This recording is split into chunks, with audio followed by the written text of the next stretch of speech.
এই ফার্স্ট ঈদ করেছি আমি মিষ্টি মুখ ছাড়া। কেন করেছি তোমাদের সাথে শেয়ার করবো। আসসালামু আলাইকুম, তোমরা সবাই কেমন আছো?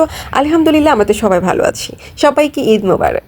তো আমি আমার বাসায় সব কিছুই আছে, কিন্তু মিষ্টি নাস্তার জন্য যেটা যেটা দরকার সেগুলোই ছিল না। চিনি ছিল না, সেমাই ছিল না, দুধ ছিল না, এগুলো ছিল না। তো আমি সময়ের জন্য, যেহেতু আমার কাজের অনেক প্রেশার ছিল, আমি সময়ের জন্য আলহামদুলিল্লাহ তো আমি সময়ের জন্য আসলে যেতে পারি না। সময় হলেও দেখা যাচ্ছে আমি অলরেডি আনবো না, এটা আনতে আর কতক্ষণ লাগবে এরকম। এটা আসলে পুরোপুরি আমার দোষ, কারণ আমি আসলে নিজের বেলায় খুবই অখেয়াল, মানে কি করবো, অমনোযোগী। নিজের কাজের বেলায় আমি খুব আলসি, মানে এটা আসলে সবসময়। তারপরে আমি কি করছি, ঈদের দিন সকালবেলা তো আমি মিষ্টি মুখ ছাড়াই, ঈদটা আমার সকালে গেছে। তারপর আমি সন্ধ্যার পরে, মাগরিবের পরে আমাদের বাসার পাশে স্বপ্ন ছিল, তো স্বপ্নতে গেছি, গিয়ে দিই স্বপ্ন বন্ধ। আর আমাদের বাসার চতুর্পাশেই রাস্তা কাটা। আসলে কোথায় যে রিক্সা নিয়ে ফুট করে যাবো আসবো এরকম কোনো অবস্থা নাই, কারণ রাস্তার কাজ চলতেছে।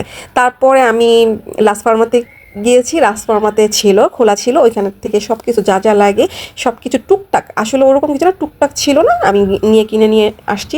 আসার পর শ্যামা রান্না করেছি, অল্প করে রান্না করেছি, জানো না শ্যামাটা এত মজার ছিল।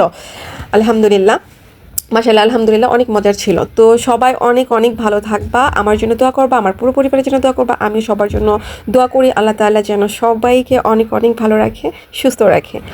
আল্লাহ হাফিজ।